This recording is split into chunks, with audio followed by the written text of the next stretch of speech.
hay que ver qué significa ser salvo. Hay que traducir qué significa entonces ser salvo, porque no es de solamente alzar la mano o confesar, oh sí, yo me arrepiento y ya tú eres salvo. Eso no funciona así. Hay que ver que tú tienes que ir de acuerdo con lo que dice el pacto. Entonces tú vas a ser salvo. Ahí es esa palabra que usa de confesar, cuando dice la Biblia en Romanos, que si confesas, creo que es en Romanos 9, que dice que si confesares con tu boca. En el griego la palabra es homologeo, que significa pacto, covenant. Pero un pacto ¿con quién tú estás haciendo? Tú estás haciendo un pacto a través del Mesías con el Eterno, con Yahweh, el bendito, con el Padre, con el Dios de Israel, a que tú vas a guardar el pacto que Abraham guardó y fue pasando generación tras generación. Se lo pasó a Isaac, se lo pasó a Jacob, y Jacob se lo transfirió a las 12 tribus de Israel. Así que es un pacto con el único Dios verdadero. Y lo que el Mesías lo que está haciendo es restaurando ese pacto. ¿Quiénes fueron los que fueron llamados que iban a ser un reino de sacerdotes, una nación santa? Deuteronomio 28, 9 al 10. Fueron las 12 tribus de Israel. Y lo que hace Pedro y Pablo es repitiéndolo. Ustedes son nación santa, pueblo escogido, separado. Es lo que está diciendo, repitiendo lo que dice la Torá en Deuteronomio ahí, 28, del 9 al 10. Ahora, cuando la persona entra en pacto por medio de Yeshua, el Mesías, el restaurador del pacto, el sistema como tal del cristianismo, acuérdense, no la gente, porque la gente no sabe, es el sistema como teología, les enseña a romper el pacto, empezando con el domingo, de que no te preocupes, solamente el domingo, celebra con nosotros y tú eres parte de la iglesia. Eso es, ellos mismos están violando el pacto. La definición bíblica de pacto, de brit, de acuerdo al contexto del mundo antiguo, en el antiguo Medio Oriente, significa escogido, relación, obligaciones mutuas o juramento verbal. En otras palabras, tú tenías que escoger con quién tú ibas a estar en pacto. ¿Quién iba a ser tu amo? ¿O quién iba a ser tu padre? ¿O quién iba a ser tus hermanos? ¿O cuál iba a ser tu título? ¿O príncipe o sacerdote? Luego iba a haber todo tipo de estipulación firmado como un contrato. Por eso que en la Constitución de Estados Unidos ellos hicieron que un papel que dice todos los derechos, tiene the Bill of Rights también, y firmaron, todo el mundo firmó, hicieron un contrato. Pues exactamente así era en la antigüedad, hicieron un contrato. Ahora, ese contrato tenía que ser sellado con derramamiento de sangre, y de sangre de animal. Y ¿qué pasa? Ellos juraban que si tú no cumplías ese contrato, lo que le estaba pasando a ese animal, que estaba muriendo y estaba siendo sellado por su sangre, te iba a pasar a ti. Así que la gente tenía eso en su mente, de que tenían que responder ese contrato que ellos estaban haciendo. Se parece a lo que hizo el Mesías, ¿verdad? Él derramó la sangre y él renovó el contrato, que era la Torá. Así que las personas tenían que guardar como obligación ese contrato. Lo vamos a ver más adelante, porque Jacob le llama a Labán, le llama padre. Y en contrato, Labán, ¿qué hizo? Le dio su hija. Pero acuérdense, es un contrato. Pero como la costumbre de aquellos lugares era de que la hija mayor era la primera que se casaba. Por eso que Labán, él sí no hizo trampa. Él, de acuerdo a la costumbre de él, cumplió con el contrato. Y después vemos que Jacob le dice, pues mira, yo voy a trabajar 7 años más por tu otra hija.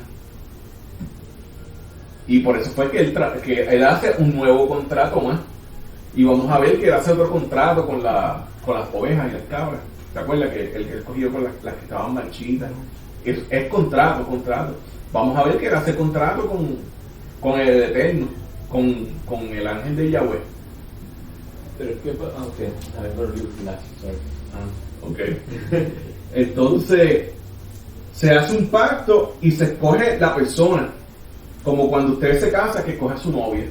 Usted hace un pacto. ¿Verdad? En Israel hacen un pacto. No existe esto de noviazgo, de que vamos a salir. No. La persona se compromete que ella va a ser su esposa. Le firma un contrato que se llama una ketubá. Y en el contrato está escrito que esa persona, se va a comprometer a darle techo, a darle ropa, a darle comida a su esposa y a mantenerla en todo lo que la esposa necesite. Y ellos firman ese contrato y el papá lo firma también. Después el novio se va a preparar la casa y le va a hacer una casa. Y ya cuando la casa esté lista y todo, entonces que el novio regresa a buscar la novia para casarse con ella. Que la boda, ya saben, duran 7 días. Eso es el mismo concepto que el Mesías dice. Yo voy a ir ¿a dónde? A ser morada para ustedes. ¿Verdad que el Mesías dice eso? Y después voy a volver. Y cuando él venga, entonces van a hacer las bodas del Cordero. Es lo mismo. Todo es un contrato legal. Yahweh escogió a Abraham y le hace una promesa, y la promesa es pasada a través de Isaac, luego a Jacob y después a Israel. El padre Yahweh escogió a Israel. ¿Y cuál era la señal del pacto? El Brit Milá, la circuncisión. Recuerden que esa era y sigue siendo la señal, es una señal entre los varones, que tú eres parte de ese pacto que viene desde Abraham hasta ahora. Con el transcurso vamos a ver que hay varios pactos, no solo es un pacto, son varios pactos. Por eso es bien importante enseñarle a nuestros hijos la Torá, las instrucciones, para que ellos sepan cuál es el pacto. Por eso que cuando los padres circuncidan a los niños, varones, ellos están diciéndole al Eterno que sus hijos están aceptando el pacto que viene desde Abraham hasta Yeshua. Que enseñar a los hijos la Torah para que ellos aprendan el pacto. Y les hablo de esto porque a través de Génesis vamos a ver de nuevo, hay distintos pactos. Ya vimos uno que fue el que Noah hizo con el Eterno hizo con Noah. ¿Y cuál era la señal? Era el arcoíris, ¿verdad que sí? Que fue una promesa. Ahora sí, esa fue la introducción solamente para que entiendan un poquito mejor una base de Génesis completo. Ahora, la paracha de hoy, que es Lej Lejá, que quiere decir sal. A ver, que empieza diciéndole sal, como que salte de ahí. Okay, como que salte. Cuando el Eterno lo llama, dice, en el hebreo dice, Vayomer Yahweh, dice a Abraham, y le dice Lej Lejá, que es sal de donde, la tierra donde él estaba. Pero, ¿y dónde era que él estaba? En Ur de los caldeos. ¿Y dónde es Ur en la actualidad? Eso era como Está cerca, está bien cerquita. porque antes era la Mesopotamia. Ajá, pero recordemos que te da un sitio específico en la Biblia. Y es lo que es hoy en día Kuwait. Interesante, ¿verdad? Que hace par de años hubo una guerra y era en Kuwait, por los pozos. Yeah. Y aquí habla de pozos también. Bien, yo le llamo betún, pero puede ser que ese betún sea el petróleo de ahora. Exacto, Yeah. exacto. Yeah. Y él vivía en lo que es Kuwait. O sea que Abraham era un kuwaití, o esa región como tal de que pertenecía a Irak. Uh-huh. Y entonces el Eterno dice que salga.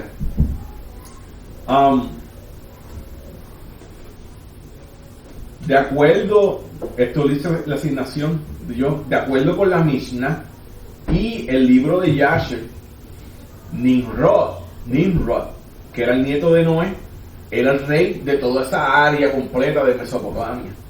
Era el rey supremo, y él tenía príncipes como gobernadores, que eran los que gobernaban toda esa área. Toda esa área era conocida como Shinar, y dentro de Shinar habían, pues, no, dice la Biblia, dice ciudades, pero eran como pueblos, bueno, que eran tribus, eran tribus en sí. Nimrod se le conoció también como Amrafel, que es un título, que quiere decir un título, porque él reinaba sobre muchos pueblos o reinos, y sus gobernadores, dice la Mishnah, que le pusieron en nombre el título Amrafael, que lo vamos a ver en la Biblia. Yo creo que es en el capítulo 14 que empieza con eso, dice Amrafael, pero ese es Nimrod como tal. Uno de sus gobernadores o príncipes más importantes de Nimrod fue Hammurabi. Saben que existe un código que se llama el código de Hammurabi, y es bien similar a lo que dice la Torah, pero Hammurabi era un gobernador de Nimrod. Hammurabi, Hammurabi,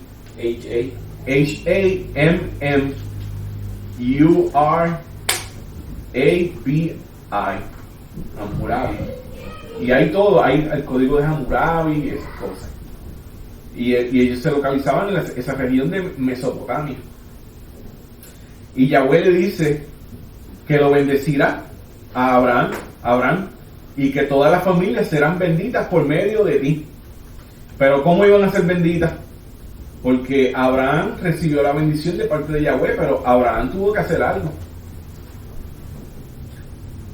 La Torah dice en Deuteronomio 28 que primero dice así: primero escuchamos la voz de Yahweh para observar todos sus mandamientos, y luego Él te bendecirá. Y aquí nos dice que Yahweh iba a bendecir a Abraham como tal, pero como que hay algo como que falta, y dice, pero así porque sí. Si la Torah dice que primero tú tienes que escuchar la voz de Yahweh, de obedecer todos sus mandamientos, y después Él te va a bendecir. Pues de acuerdo con la Mishnah y el libro de historia de Yasher, dice que primero que tenemos que acordarnos que los mandamientos son del Eterno, no son de los judíos, se los dieron al pueblo de Israel luego. La tradición rabínica dice que Abraham, desde los 3 años de edad hasta los 39 años, los pasó con Noé y su hijo Shem.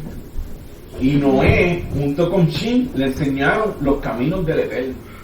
Acuérdense, le enseñaron los caminos del Eterno. ¿Por qué yo le digo que se acuerden de esto? Porque vamos a ver en Génesis que dice, si tú caminas en mis caminos, entonces yo te voy a bendecir. Entonces, de acuerdo a la tradición, y en la Mishnah lo dice, yo lo busqué, y el Yasher le dice que sí, que Noé le enseñó los caminos a Abraham, y Shem también, el hijo de Abraham. Y dice que Abraham fue diligente en guardar los caminos de Yahweh. Que esto que yo les acabo de decir va totalmente de acuerdo con lo que dice Génesis 26:5, que dice, ¿quién lo quiere leer? Génesis 26:5. 26:5. Sí.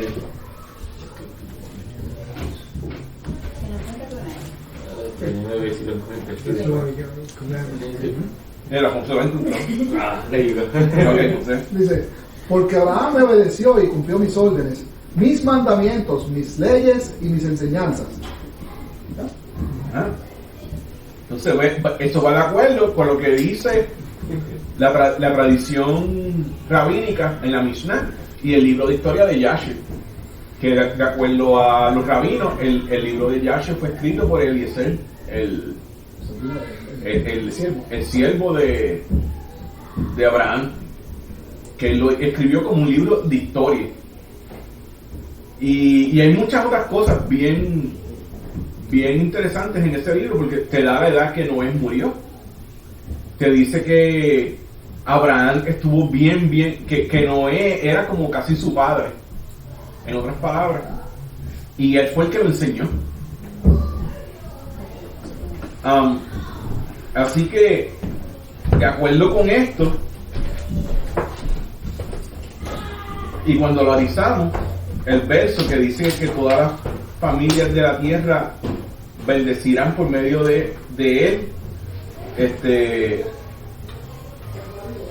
pues podemos llegar a la conclusión que ya Abraham ya conocía al Eterno.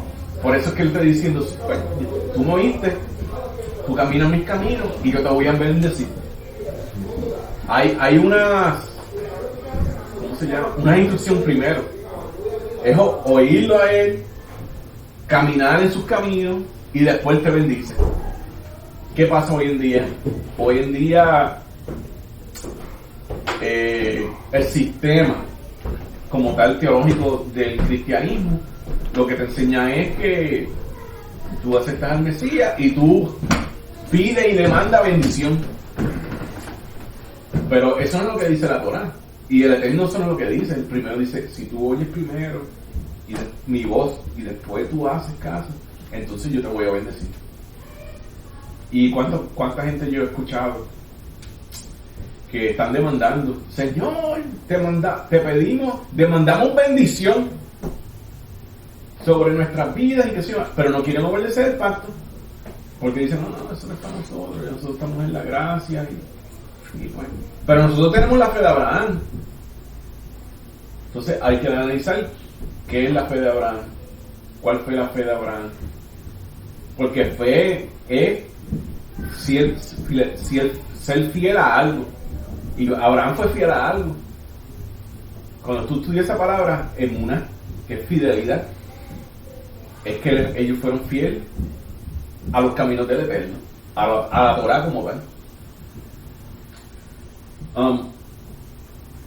Cuando dice en Génesis 2, 12:3, que dice que todas las familias de la tierra serán benditas, la palabra que usa ahí en el hebreo es benebrehu, no es bendita de bendición. ¿Qué pasa? Cuando tú buscas en el Strong Numbers, lo que te da es la palabra barak. Y eso fue lo que yo cuando yo empecé a estudiar en el website que José me recomendó, que te digo que es tremendo. Yo lo leí en inglés, después pasé a la traducción en hebreo y me di de cuenta que dice, pero esa no es la traducción. En inglés o en español o en otro idioma no dice lo que dice en el hebreo. Lo que te da es la palabra bendición, que es barak, pero en hebreo es benebrehu. No es lo mismo. Y tuve que llamar a Rico Cortés para que me explicara. Y benebrehu es un concepto agrícola que significa injertar. Grafter in. So benebrehu es grafter in, que es injerto, como un sistema de agricultura. ¿Qué website es? Esto es qbible.com. Muy bueno. Yo le voy a pasar esto que yo hice con usted, que hice hoy. Estas dos son en inglés. Esta en inglés. Y esta en español. Y esta en español.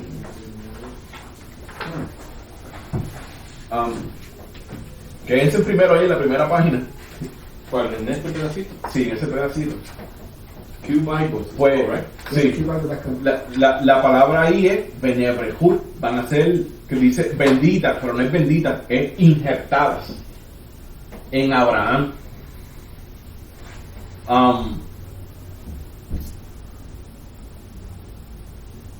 Tienen que recordar que el diccionario Strong ahí da otra definición que no es la definición que está en el hebreo. Porque ellos dicen que es bendecir o arrodillarse.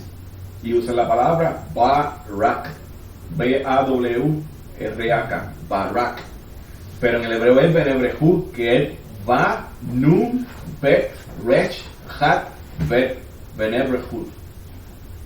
Esto tiene una implicación bien grande hasta los días de hoy. ¿Por qué? Vamos a ver lo que dice Romanos 11 al 24. Sí, yo creo que yo le di a alguien, espérate. Yo le di a alguien mi... ¿Qué te escrito? Este es mío. No. Mi papel. Ok. Pueden pasar la hoja a la primera. Just flip the... Está aquí.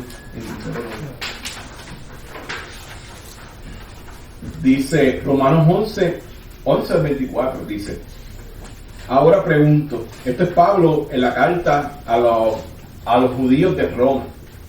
Dice: ¿acaso tropezaron para no volver a levantarse?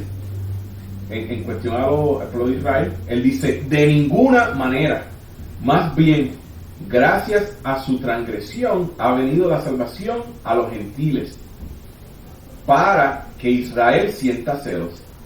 Pero si su transgresión ha enriquecido al mundo, es decir, si su fracaso ha enriquecido a los gentiles, ¿cuánto mayor será la riqueza que su plena restauración producirá? Ahora, hay una palabra que habla ahí, plena restauración, que la pueden marcar en la Biblia. El versículo 13. Y él dice, Pablo dice: me dirijo ahora a ustedes, los gentiles, como apóstol que soy de ustedes. Le hago honor a mi ministerio, pues quisiera ver que si de algún modo despierto celos de mi propio pueblo, para así salvar a alguno de ellos. Pues si él, haberlos rechazado, dio como resultado la reconciliación entre Dios y el mundo, ¿no será su restitución una vuelta a la vida? Si se consagra la parte de la masa que se ofrece como primicia, también consagrado toda la masa. Se consagra toda la masa. Si la raíz es santa, también lo son las ramas. Pausa aquí. Cuando aquí decimos la raíz o roots, la raíz es el Mesías. Ahora el versículo 17. Ahora bien, es verdad que algunas de las ramas han sido desgajadas, que tú, siendo un olivo silvestre, has sido injertado, grafted in, entre las otras ramas. Ahora participas de la savia nutritiva de la raíz del olivo. Pueden marcar ahí quién es el olivo. De acuerdo al profeta Jeremías 11, 6 al 17, el olivo es Israel y la raíz es el Mesías. Pueden marcar Jeremías 11, 6 al 17. Sin embargo, dice el versículo 18, no te vayas a creer mejor que las ramas originales. O sea, no te vayas a creer mejor que Israel. Si te jactas de ellos, ten en cuenta que no eres tú quien nutre a la raíz, sino que la raíz es la que te nutre a ti. Tal vez dirá: desgajaron unas ramas para que yo fuese injertado. De acuerdo, pero ellas fueron desgajadas por su falta de fe. Y tú por la fe te mantienes firme. Así que no seas arrogante, sino temeroso. Porque si Dios no tuvo miramientos con las ramas originales, tampoco los tendrás contigo. Por tanto, considera la bondad y la severidad de Dios, severidad hacia los que cayeron y bondad hacia ti. Pero si no te mantienes en su bondad, tú también serás desgajada. Y si ellos dejan de ser incrédulos, serán injertados, porque Dios tiene poder para injertarlos de nuevo. Después de todo, si tú fuiste cortado de un olivo silvestre al que por naturaleza pertenecías, y contra tu condición natural fuiste injertado en un olivo. Ahora, Jeremías 5, del 7 al 11, habla de que quiénes fueron las ramas que se cayeron. Y te dice que las ramas fueron la casa de Israel, las 10 tribus. Y aquí Pablo te está diciendo que los gentiles que están viniendo son esas ramas. Así que las ramas, los gentiles, cuando vienen al pacto, ellos eran la casa de Israel que fueron dispersas. Se puede hacer esa conexión directa. Ahora, si decimos que somos injertados, como dice aquí, y muchos dicen que siguen la fe de Abraham, pero se olvidan lo que dice Génesis 26:5, que dice que Abraham guardó los mandamientos.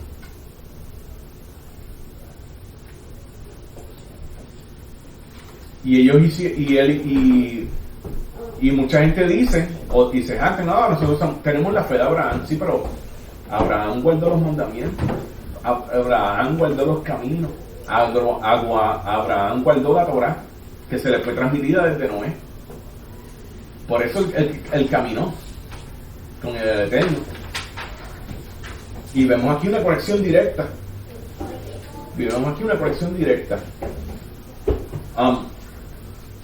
Pasen la página. Quédense ahí porque esta es una sola copia que no la saqué, no la tienen ustedes. Hechos 13, 23 al 32.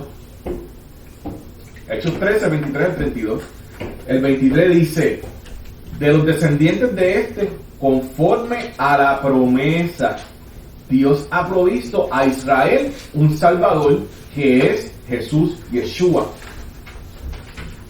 Miren bien lo que dice el versículo 23.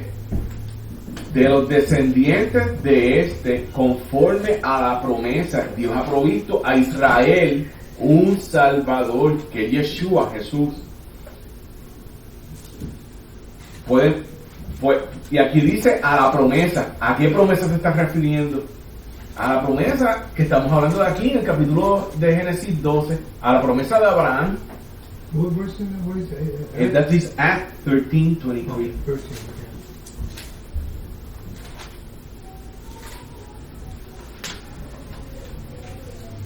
Verse 20, 23. They're talking about over there to the promise.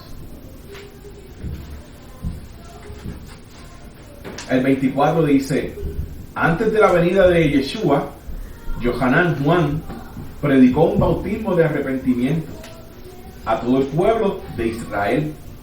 Cuando estaba completando su carrera, Juan decía: ¿quién suponen ustedes que soy? No soy aquel, miren, después de mí viene uno a quien no soy digno ni siquiera de desatarle las sandalias. El 26, hermanos, descendientes de Abraham, y a ustedes los gentiles temerosos de Dios, coman. Esa palabra ahí, temerosos de Dios, ¿sabes lo que quiere decir? Lo mismo que dice en Hechos 10 con Cornelio, temeroso de Dios, o en inglés un God-fearing. Esto es un término que hasta el día de hoy se utiliza en los rabinos de prosélito, y es un ger toshah. Un ger toshah quiere decir que es una persona que viene de las naciones, guarda todos los mandamientos, pero todavía no ha hecho la circuncisión. Eso es un temeroso de Dios, o un God-fearing. Y aquí te está diciendo, Pablo está hablando, diciendo los gentiles temerosos de Dios. O sea que habían gente que venían de los gentiles, que guardaban los mandamientos, y lo único que les faltaba era la circuncisión. Por eso se llaman temerosos de Dios, o en el hebreo ger toshah. No era un gentil regular, de que yo soy gentil y no guardo los mandamientos. No, pero está dando una descripción aquí, temerosos de Dios. Lo mismo que pasó con Cornelio en Hechos capítulo 10, que dice que él era un temeroso de Dios. Y quiere decir que él guardaba los mandamientos. Lo único que no estaba circuncidado completamente. Eso es un ger toshah, o un temeroso de Dios. Seguimos en el verso 26. Dice, a nosotros se nos ha enviado este mensaje de salvación. Escucha, a ellos se le enviaron el mensaje de salvación. Pero ¿para quién fue el mensaje original? Para Israel. Y aquí Pablo te está diciendo a los gentiles que ese mensaje era para mí y para ellos. ¿Sería que Pablo sabría quién eran esos gentiles? Claro.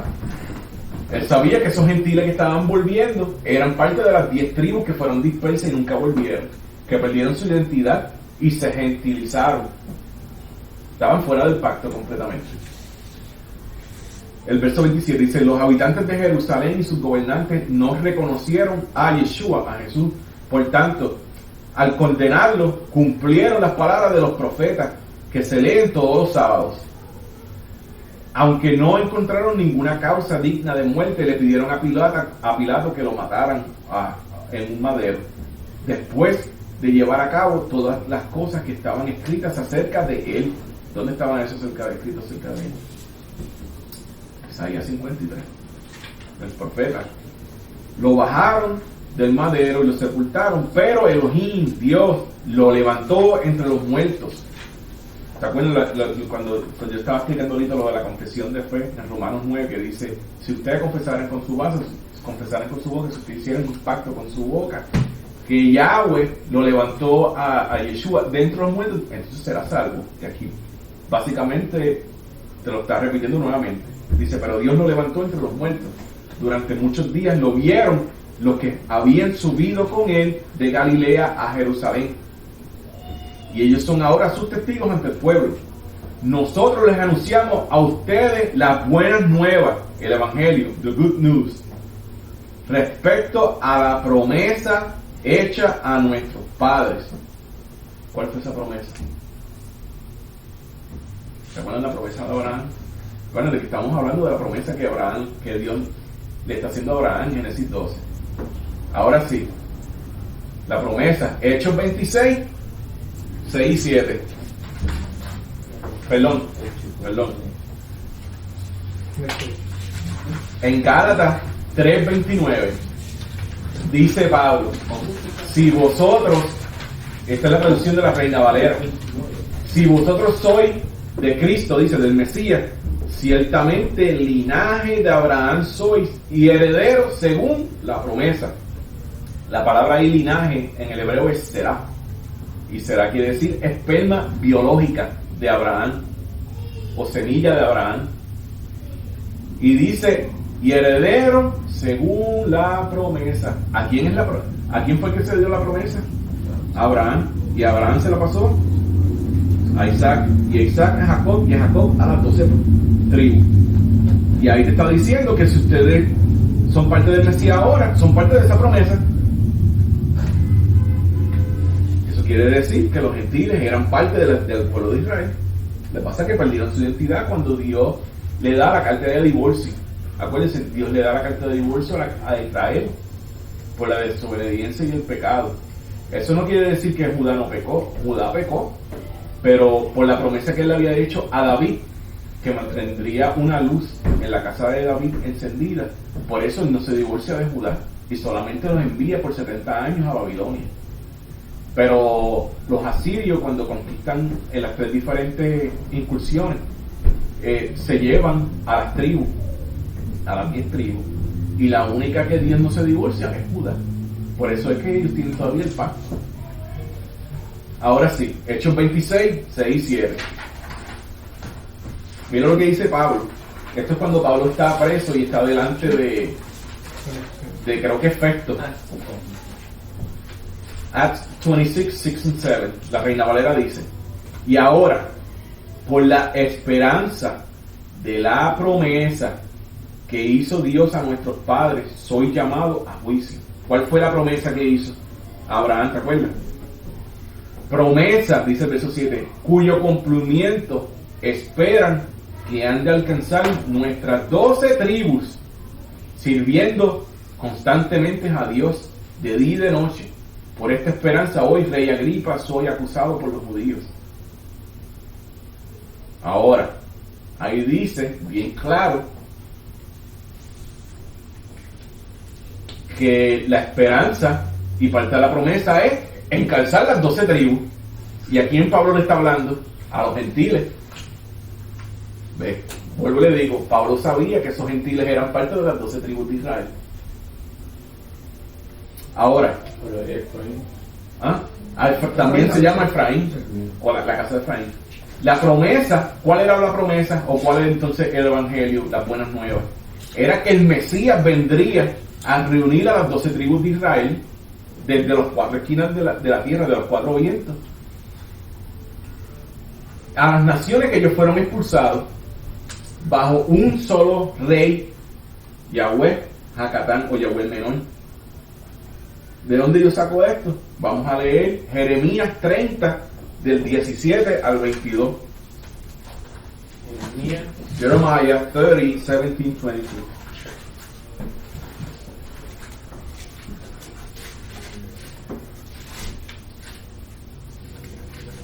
¿20? 17 to 22. Lou, you want to read it in English and then I'll read it in Spanish? 22, you said? 17 to 22. Jeremías 1. 30. For I will restore to you health, and I will heal you of your wounds, declare Jehovah. Because they have called you an outcast, saying, It is Zion, no one cares for her. Thus says Jehovah, Behold, I will restore the fortunes of the tents of Jacob, and have compassion on his dwelling place. And the city shall be rebuilt on its ruins, and the place shall stand on its rightful place. And from them shall proceed everything, and the voice of those who make mercy, who make merry, and I will multiply them, and they shall be diminished. They shall not be diminished. And I will also honor them, and they shall not be insignificant.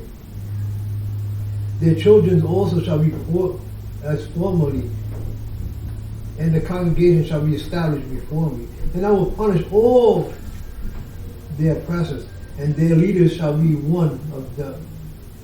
And their leaders shall be one of them, and their rulers shall come forth from their midst. And I will bring him near, and he shall approach me. For who would dare to risk his life to approach me, declares Jehovah? And you shall be my people, and I will be your Elohim. Dice el 17, pero yo te traeré sanidad y te curaré de tus heridas, declara Yahweh. Aunque te han llamado desechada en esa Sión, a quien nadie busca, así ha dicho Yahweh, yo restauraré la suerte de las carpas de Jacob. Las carpas de Jacob es un hebraísmo utilizado para las 12 tribus. Y tendré compasión de sus moradas. La ciudad será reedificada sobre sus ruinas y el palacio en su propio lugar. Acciones de gracias saldrán de ellas y voz de bailarines. Los multiplicaré y no serán pocos. Los honraré y no serán humillados. Sus hijos serán como en el pasado y su comunidad será establecida por mi gracia. Y yo me encargaré de todos sus opresores. Su capitán será uno de ellos, o gobernador. En medio de ellos saldrá su gobernante. Yo le haré acercarse para que se me acerque, declara Yahweh, porque quien de otro modo se atreverá a acercarse a mí, declara Yahweh. Ustedes serán mi pueblo y yo seré su Elohim. Ahora Jeremías 50, 4 al 7. Jeremiah 50, 4 to 7.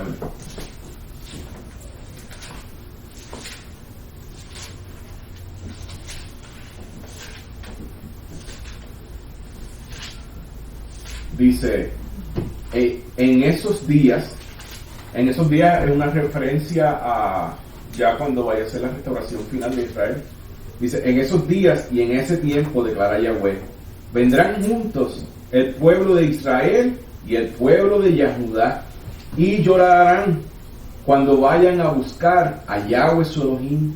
Preguntarán por Sión, hacia allá volverán sus caras y vendrán y se unirán a Yahweh en alianza, en pacto perpetuo, que nunca se echará al olvido.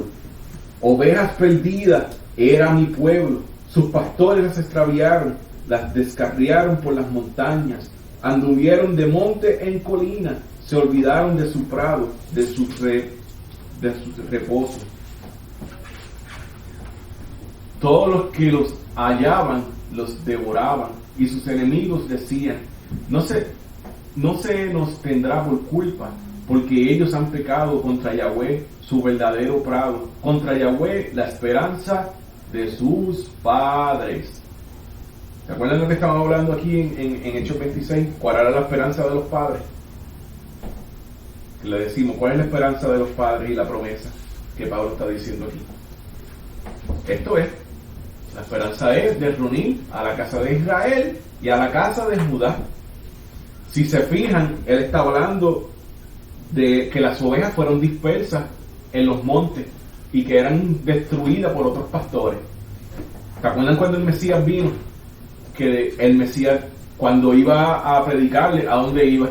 A los montes. ¿Se acuerdan el sermón del monte? ¿Y qué era lo que el Mesías decía? Que le daba compasión y tristeza porque las veías como ovejas sin pastor. Pero él se está refiriendo a lo que decían los profetas. ¿Por qué? Porque muchos pastores la habían ya tomado a su pueblo y lo que hacían era lo usaban y ya. ¿Acaso no eso es lo que pasa hoy en día en muchas iglesias? Que los pastores asalariados, esto es lo que give me, my name's Jimmy, o dame que, pero están haciendo lo que no están haciendo el trabajo. Por eso es que el Mesías, cuando él dice yo soy su pastor, yo soy el buen pastor, el Mesías dijo.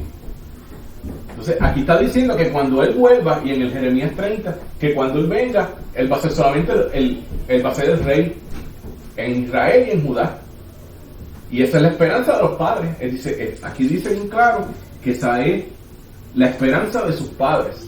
Y Pablo está diciendo aquí en Hechos 26:7 que por la esperanza y la promesa que hizo Dios a nuestros padres soy llamado a juicio.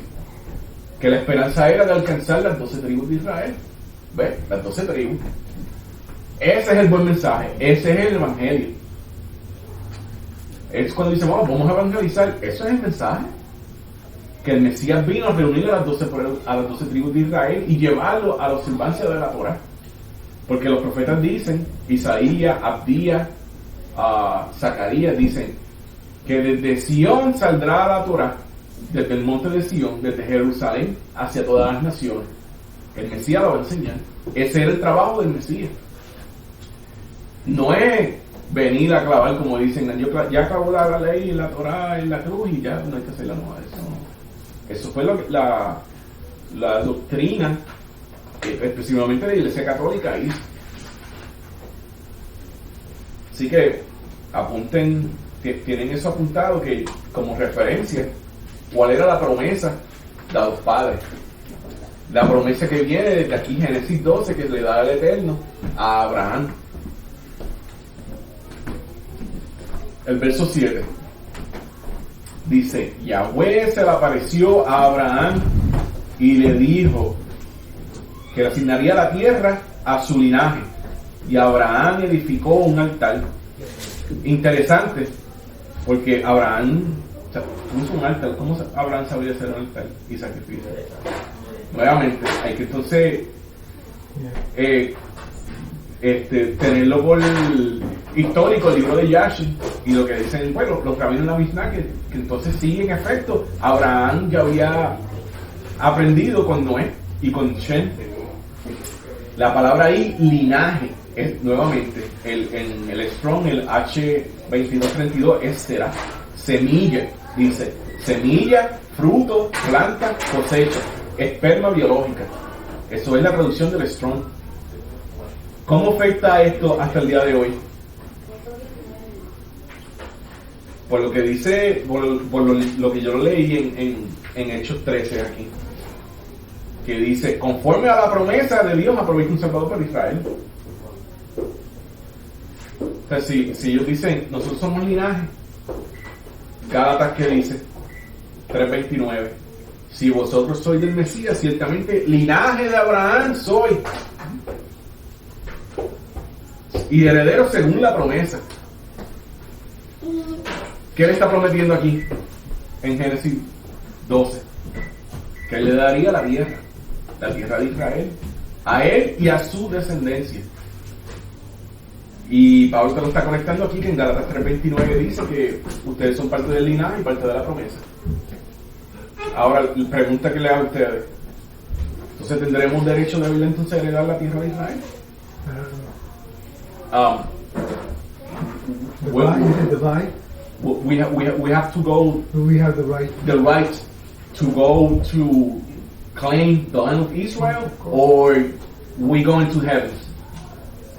I like in the theology of the Christian church say like, oh, we're going to heaven and we're gonna govern it over there and then later here. Eso es una teoría. Pero aquí te está diciendo que si tú eres parte de la promesa, pues nosotros vamos a heredar en un futuro la tierra de Israel. Por eso es que yo estoy convencido que cuando venga el Mesías, nosotros vamos a ir a Israel. Sí, pero si muriéramos en el trayecto de no alcanzar la tierra, sí, yo estoy seguro que nuestro espíritu, nuestra alma va a estar allá. no, yo te acuerdo de que tú estás diciendo ahí, pero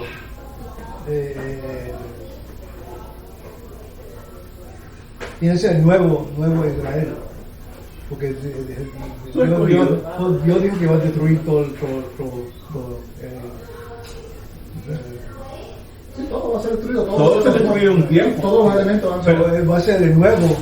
Pero cuando digo cuando venga el Mesías, específicamente para reinar por 1000 años, mira, sí, nosotros vamos a ir a Israel. Okay. Eso es lo que quiero decir. Okay. Por esos 1000 años nosotros vamos a ir a Israel.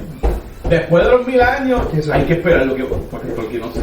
Pero la promesa es que nosotros vamos a estar allá en la tierra de Israel.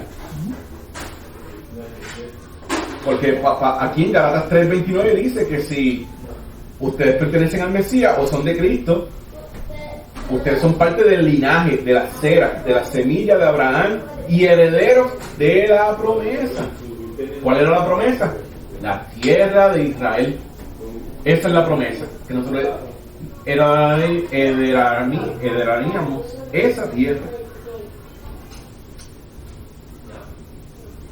Ahora, los gentiles que acepten al Mesías, podemos entonces llegar a la conclusión que ellos son parte de las 10 tribus de Israel que fueron dispersas.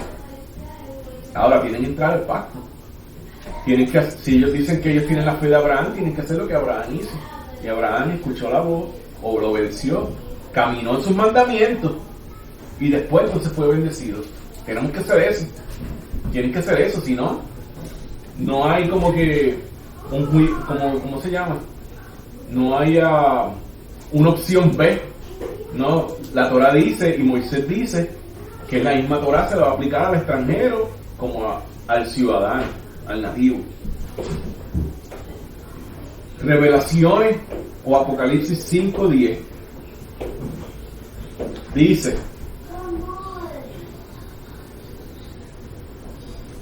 no, búscalo rápidamente.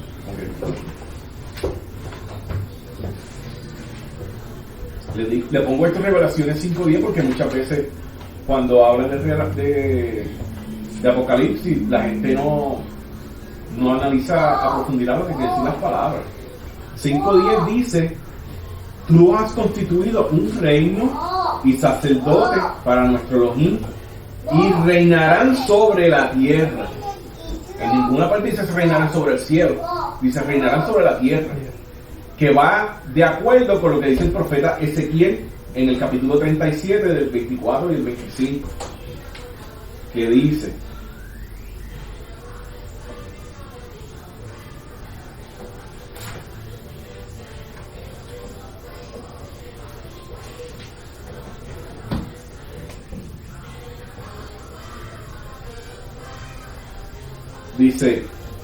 mi siervo David será rey sobre ellos, y habrá un solo pastor para todos ellos. Andarán según mis decretos, guardarán mis estatutos y los pondrán por obra. Habitarán en la tierra que di a mi siervo Jacob, en la cual habitaron sus padres, En ellos habitarán para siempre, ellos, sus hijos y los hijos de tus hijos. Y mi siervo David será su gobernante para siempre. Así que es claramente que nosotros vamos a habitar en un día en Israel, porque esa es la promesa que se le dio a Abraham. Y mucha gente dentro del sistema del cristianismo no acepta eso, dice no, nosotros vamos a reinar en el cielo. Pero eso no es lo que dicen los profetas en la Biblia. Aquí claramente se está diciendo que nosotros, nuestros hijos y los hijos de nuestros hijos van a habitar en la tierra de Israel conforme a la promesa, y el Mesías va a ser nuestro rey, y dice ahí que es para siempre. El capítulo 14 dice: sucedió en los días de Amrafel. Recuerden que Rafael era Nimrod, y Nimrod y sus príncipes, sus gobernadores, hicieron guerra y fueron derrotados. Dice el verso 13 que un fugitivo le llevó la noticia a Abraham que Lot había sido capturado. La Mishnah dice que este fugitivo fue, ¿se acuerdan? Og el gigante, que fue Og el Nefilim, que sobrevivió agarrado del arca de Noé, y él fue el que le llevó la noticia a Abraham porque él quería quedarse con su mujer, con Sarai. Eso es lo que dice la Mishnah. ¿Qué pasa? Abraham va y prepara a todos sus siervos para la guerra, y dice que se va a hacer guerra y rescata a Lot, que estaba preso. Dice que el rey de Sodoma le dijo a Abraham que se quedara con las posesiones y con el dinero y con todo lo que él había rescatado juntamente con Lot. Pero en el verso 22 Abraham le dice, vamos a verlo para atrás, miren lo que Abraham le dice.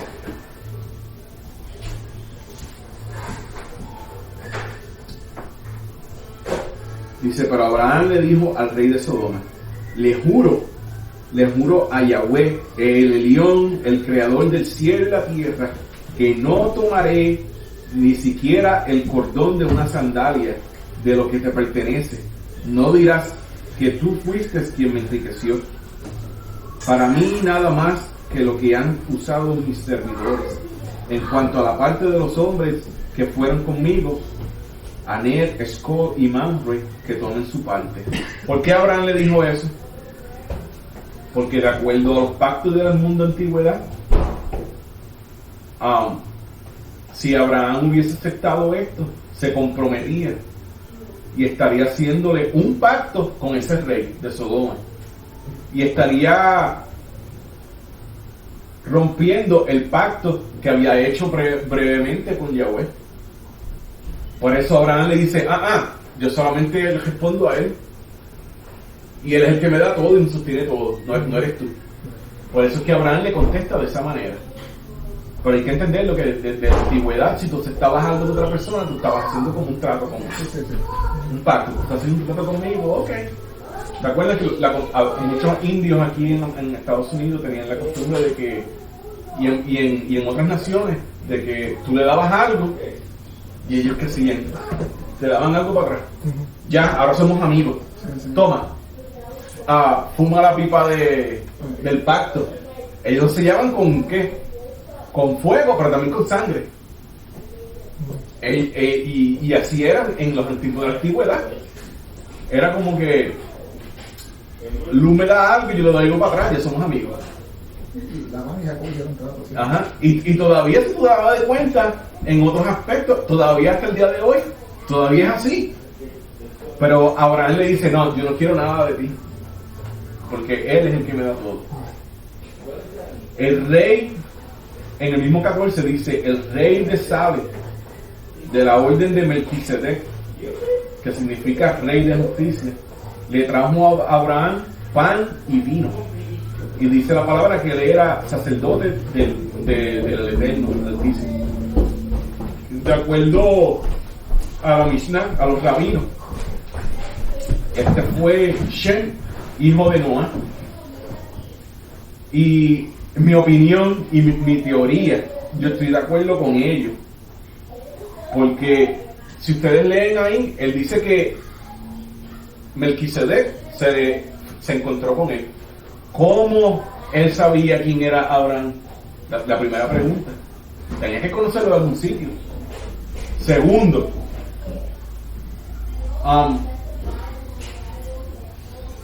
el libro de historia histórico de Yasher y la Mishnah van de acuerdo con esto. Pan y vino representan ofrenda de paz por disputa familiar. Who is Yasher? ¿Ah?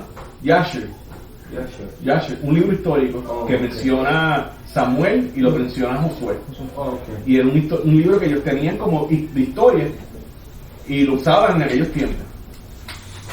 El libro siempre se mantuvo en diferentes comunidades, como la iglesia de Etiopía siempre lo tuvo.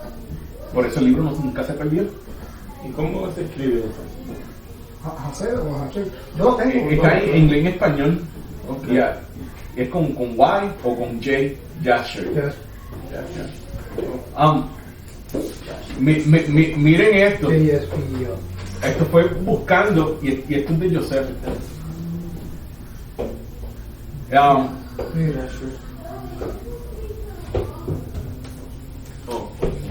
¿Por qué una ofrenda? ¿Por qué le trajo pan y vino como una ofrenda de paz? I just bought it, so when I finish it, I give it to you.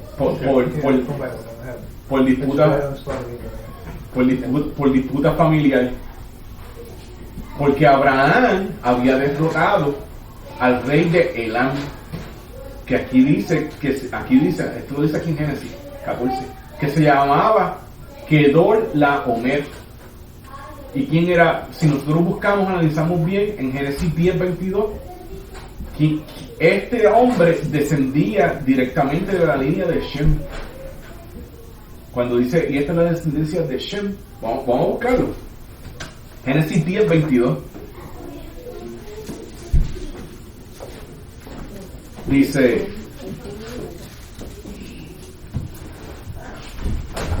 Dice, los descendientes de Shem, el primero que está ahí, dice Elam.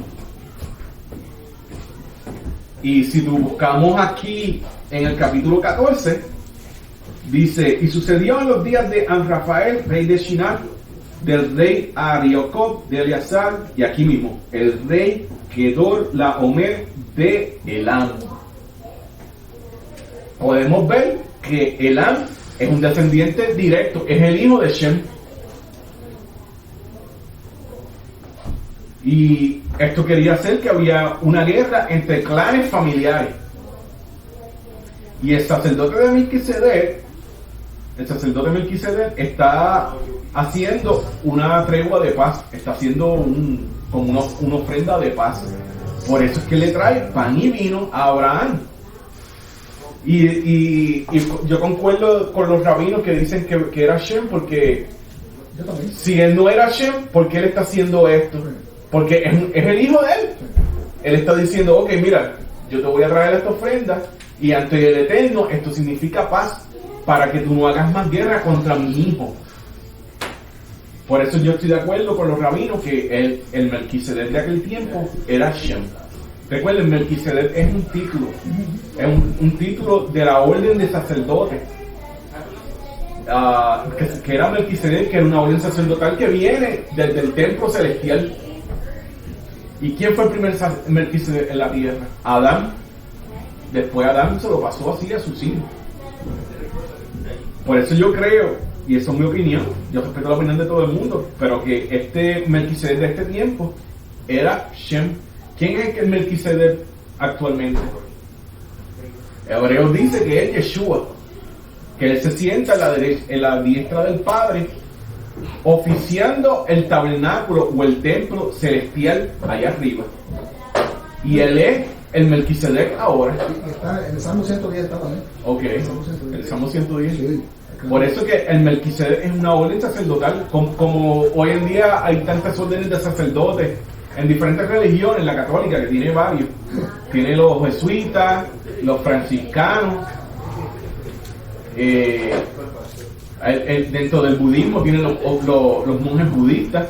Pues la orden de Melquisedec era una orden que venía desde el cielo como tal.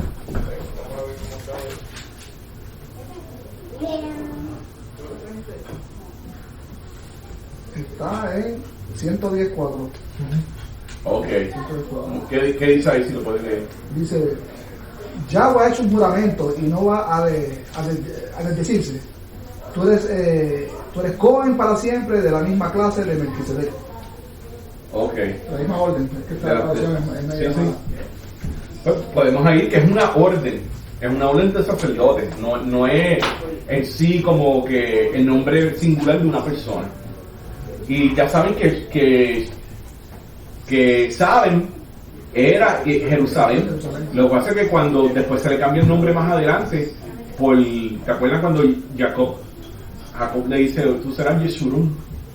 Sí, tal, Y es una mezcla. y es una mezcla de Jacob y Salem, que es Jerusalén, o en Jerusalén en hebreo y Jerusalén en español. Okay. Por eso es que entonces él le trae pan y vino, porque está haciendo una ofrenda de paz.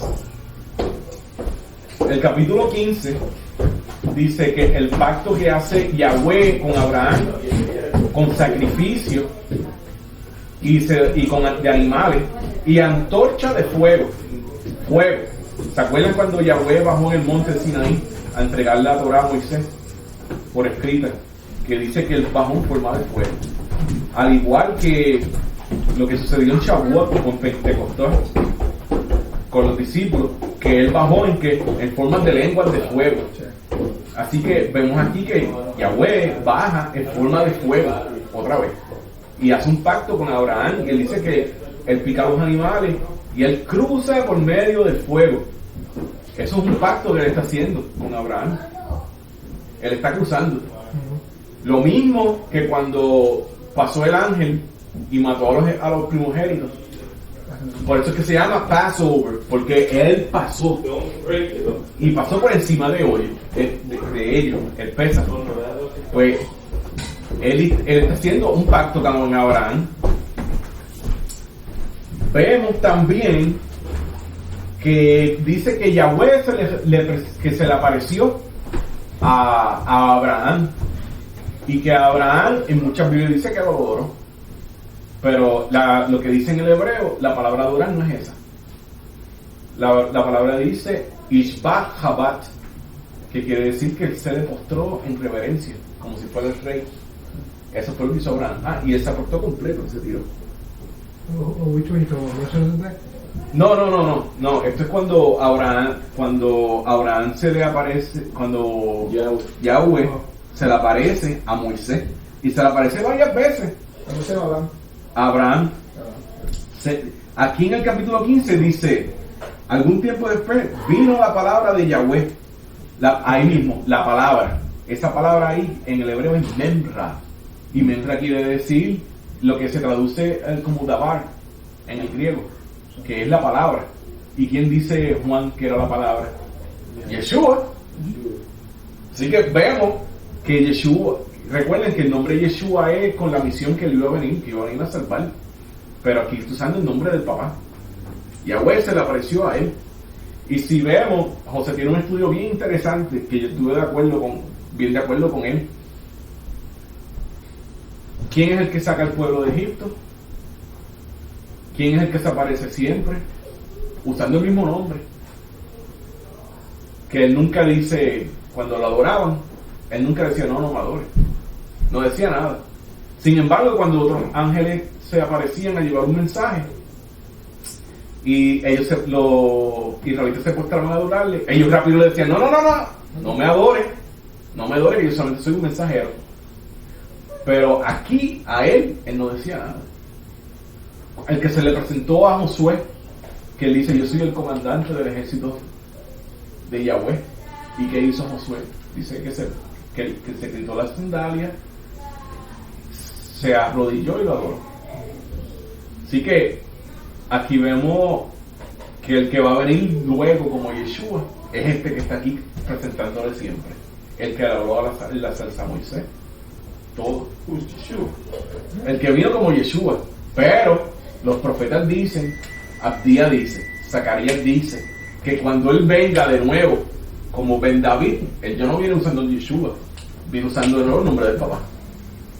Por eso le dice, y Yahweh o Yuhel será uno y su nombre será uno. Él usa el nombre del papá. Ya no viene como Jesús, ni como Yeshua, ni nada de eso. Porque Yeshua solamente fue la misión, el nombre de la misión que él usó, que era de qué? De salvar. Es como cuando, tú sabes que los ejércitos, cuando van a hacer una misión y mandar los equipos de los comandos, fuerzas especiales, ellos le ponen un nombre a la misión. Un nombre a la misión se llama tal. Y por ese nombre es que ellos saben para quién tú estás trabajando. Y te dicen un nombre, puede ser un nombre bien ridículo, pero te dice pues, para la misión tal. Ya tú sabes que hay una misión. Pero eso fue lo mismo que hizo Yeshua. Cuando él vino, él venía con la misión de ¿qué? De salvar. Por eso se llamó Yeshua, porque en Mateo dice que y le pondrán un nombre Yeshua, porque él salvará a quien, a su pueblo. ¿Quién es el pueblo? El pueblo de Israel, que él venía a salvarlo. Y el ángel Gabriel, el malaje Gabriel, le había dicho a María, le van a poner por nombre Immanuel. Immanuel, que quiere decir, mira lo que está diciendo, que quiere decir Dios está con nosotros. ¿Quién está con nosotros? Elohim está con nosotros. Elohim está con nosotros. Eso fue la profecía que le hizo. Immanuel. Mal traducido como Emanuel. Imanu, que significa